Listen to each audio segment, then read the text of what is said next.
The garden was surrounded by a brick castle wall. There was an archway through the walls that led elsewhere. In the center of the garden was another brick wall that went in a circle.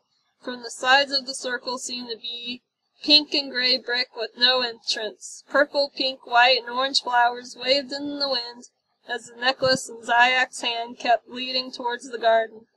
"Boy, this is quite lovely, isn't it?" Isaac cried. "I wouldn't mind living in a place like this." "Sure is. I wonder who keeps this place looking so nice," Simone pondered. "Zayak, what do you think? You've been quiet. Are you feeling any better?" Zayak sighed and explained, "I don't know." He plopped in the grass and handed the necklace out towards Simone. "You kosher?" "I don't know the answer to either of those questions." "Why don't you just use the necklace and search the garden? I'm going to just lie in the grass for a while." "I hope you feel better soon. Relax for a bit." Simone patted Zayak's shoulder and held out the necklace. "Find the golden key," he commanded. Isaac perched beside Zayak. "I don't bloody blame you for being angry. I didn't mean any harm. Maybe I can make it up to you. We all get angry with ourselves, lad. And we are all afraid of something. I wouldn't fret too much. I lost my ground and fell to the dirt as well. You're not much of a coward to me. I fear those bloody knuckles of yours, if I do say so myself." Isaac winked. Isaac wrinkled his nose and sniffs around. "Do you smell that?" Zayak laughed. Then he glanced around puzzled. "What is it, Isaac? Are you all right?" "Smells like someone seen a man about a dog. Somewheres in my coat, I think. Cotton, come out of here," Isaac demanded as he nudged Cotton out of his pocket and then peered inside. "Pee-wee, Cotton! Why didn't you tell me you had to take a poo?" Cotton's ears bent back and it whined. "I miss Berlin. They'd let me wear a diaper." Zayak held his nose and rolled in the grass away from Isaac. "My gosh, Isaac!" He gagged for a few moments before laughing at Isaac's misfortune. "Yeah, laugh, why don't you? I don't think you'd be laughing with a pile of dun squished in your pocket. Cotton, I think you need to learn to tell me these things, but a diaper isn't a bad idea. Oh, wait, I should clean you up first." Isaac dissipated the waste in his pocket. Cotton kicked its legs as it appeared to have a bath out of nowhere. Bubbles covered Cotton. Within a few moments, Cotton appeared as white as a snowflake. Cotton blew some of the foam off its head and smiled. Soon the suds vanished. Then Isaac imagined a fit diaper on Cotton's bottom. It even had a slot for Cotton's tail. "Now, back on subject. Are you feeling any better, Zayak?" Cotton sat in the grass inspecting its white diaper. It wiggled its tail as it noticed it sticking out from the back. Cotton waddled about as a yellow and brown butterfly landed on its head. Cotton's eyes widened curiously as Zayak sat up and commented, "Yeah, I'm feeling better now. Who can be upset watching Cotton? Berlin must have been a caretaker of Cotton's once." "Indeed, Berlin is my beautiful wife. We adopted Cotton." Isaac's gaze fell onto Cotton, and then he grinned. "Life has been a delight with this little fellow." His large hand reached out and toyed with Cotton's tail. "I'm going to stay here for a bit and let Cotton play. Yup, at me if you need me." Zayak climbed to his feet and moseyed along a row of flowers. He shouted to Simone, "You find anything yet?" The necklace pulled Simone straight to the circular wall in the center of the garden. "I think so," Simone yelled back. "It has to be somewhere in this wall. I think there must be a hidden vault or something in these rocks." Simone moved his hand over each rock, trying to shake open one. Zayak traced around the stone structure, pushing and tapping on rocks, but nothing happened. "Huh, you swear this is the place to check? Maybe the key is on top of the structure. Would you mind if I lifted you up?" "Okay, I'm ready. Lift me up." Zayak reached his arms up and stretched against the wall. Simone squatted, then cupped his hands together and lowered them to make a step for Zayak. "It's time to climb up." Zayak appeared to have a lean waist and lightweight body. He stepped on Simone's palms and swayed a bit.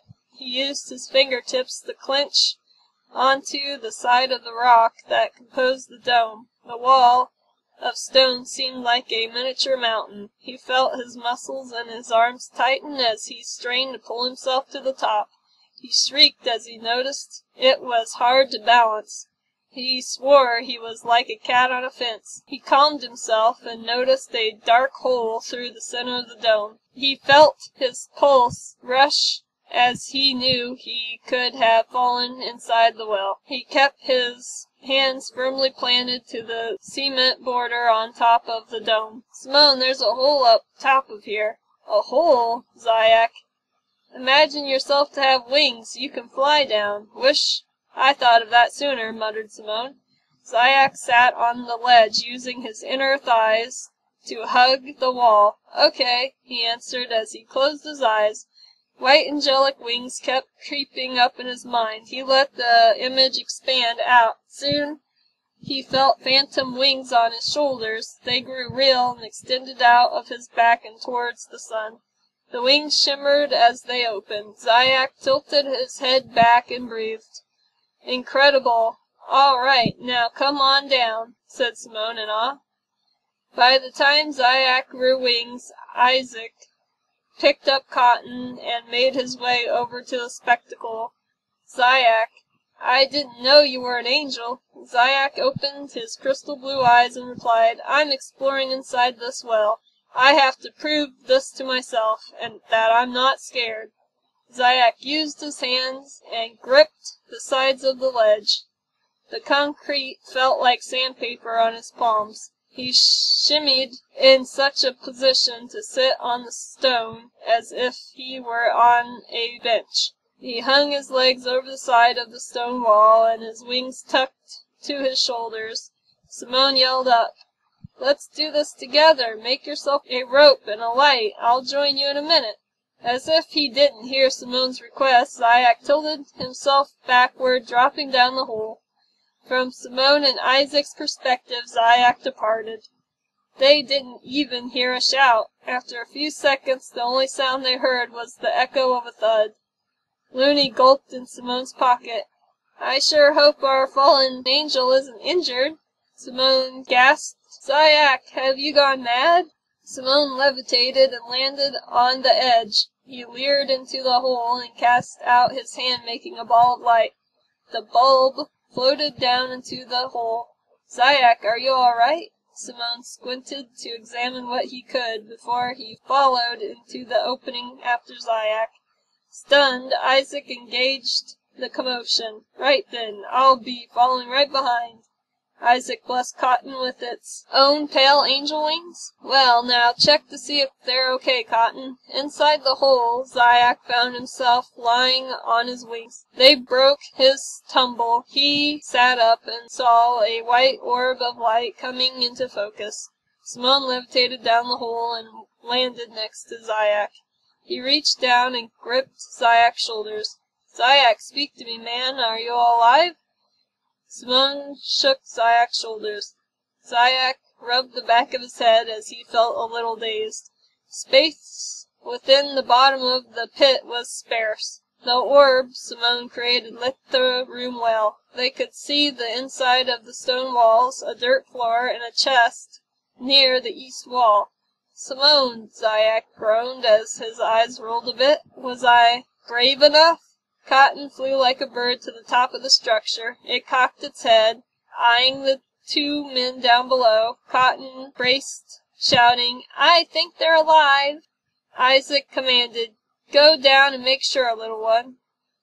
"Oh yeah, that was crazy brave," laughed Simone as he gave Zayak a tight hug. "Promise me you won't do that again." "What if you met your demise?"